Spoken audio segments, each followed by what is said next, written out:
Bonsoir, mesdames et messieurs. Comment arrive-t-on à l'affirmation tout à fait folle que la bombe nucléaire a abrégé la guerre? Tôt le matin du 6 août 1945, il y a 70 ans, l'avion militaire Enola Gay se mettait en route pour Hiroshima au Japon.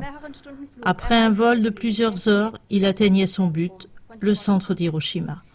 À une hauteur de 580 mètres au-dessus de l'hôpital Shima, au centre de la ville, l'avion militaire a lâché la bombe nucléaire qui portait le nom apparemment bénin de Little Boy, en français petit garçon. À Hiroshima surgissait une boule de feu d'une température intérieure de plus d'1 million de degrés centigrades. Les conséquences étaient catastrophiques.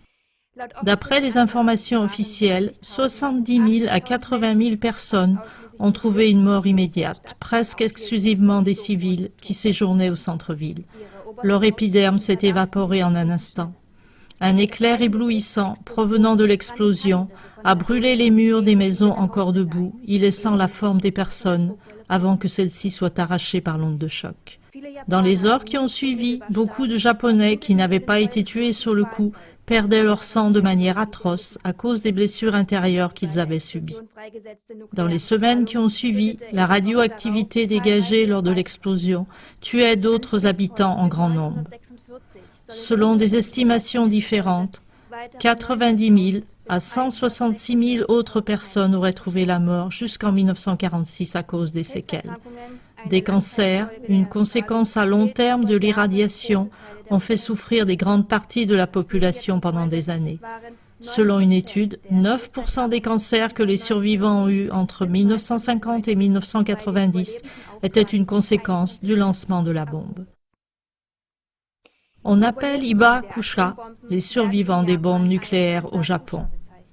Ceux-ci et leurs enfants souffrent de dommages corporels à long terme, de handicaps et de maladies consécutives.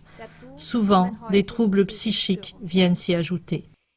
Pour comble de misère, seulement 3 jours après, le 9 août 1945, l'armée américaine lançait une seconde bombe nucléaire sur Nagasaki, entraînant la mort immédiate de 22 000 personnes et au cours des 4 mois suivants, la mort de 39 000 à 80 000 autres personnes.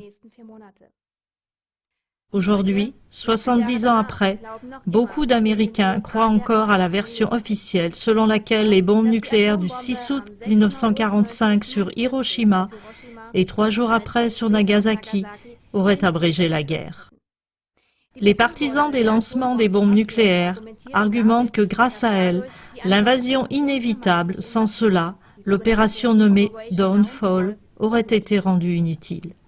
D'après cette version, on aurait sauvé la vie de cette façon à 250 000 soldats alliés et à plusieurs millions de Japonais, ceci étant une estimation.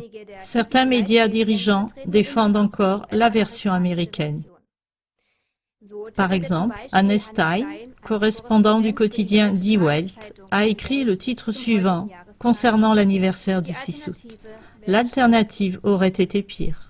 Cependant, à l'époque, même la plupart des militaires américains défendaient une autre opinion, comme le montrent les exemples suivants. Dans leur exposé de juillet 1946, le groupe de recherche américain Strategic Bombing Survey arrivait à la conclusion suivante, je cite, « Le Japon aurait capitulé aussi sans le lancement des bombes nucléaires, à coup sûr avant le 31 décembre 1945. » À l'époque, le général Dwight Eisenhower, futur président des États-Unis, était commandant en chef des forces armées alliées en Europe du Nord-Ouest et pour une grande part responsable des planifications militaires américaines pour l'Europe et le Japon. À l'époque, il a expliqué ce qui suit. Les Japonais étaient prêts à capituler et il ne fallait pas les attaquer encore avec ces armes terribles. L'amiral William Leahy, qui était de 1942 à 1949 le militaire le plus élevé de toute l'armée américaine, a écrit dans ses mémoires.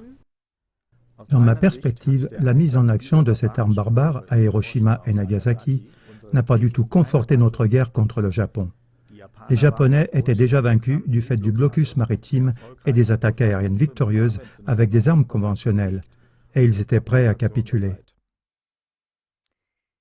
Mesdames, Messieurs, on pourrait bien continuer cette liste comme cela est détaillé sous le lien suivant.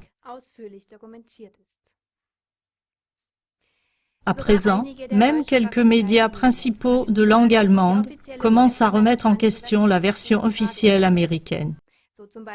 À ce sujet, la radio-télévision suisse, SRF, a dit le matin du 6 août, je cite, « Selon des historiens notables comme Yoji Hasegawa de l'Université de Californie, ce n'est pas à cause de Hiroshima et Nagasaki que l'empereur Hirohito et son armée ont capitulé le 15 août, mais à cause de la déclaration de guerre de l'Union soviétique contre le Japon. » D'après l'estimation de l'historien Samuel Walker, les États-Unis se sont prononcés pour le lancement des bombes pour une autre raison, selon SRF. Ils voulaient démontrer leur force aux Soviétiques.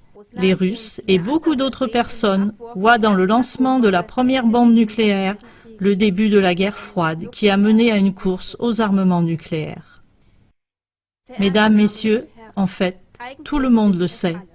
Une bombe nucléaire ne peut pas abréger une guerre. Apparemment, seul le gouvernement des États-Unis, l'opinion publique américaine et d'autres médias occidentaux inféodés aux USA ne le savent pas encore. En tout cas, jusqu'à présent, aucun président américain ne s'est excusé pour ce cruel crime de guerre contre l'humanité.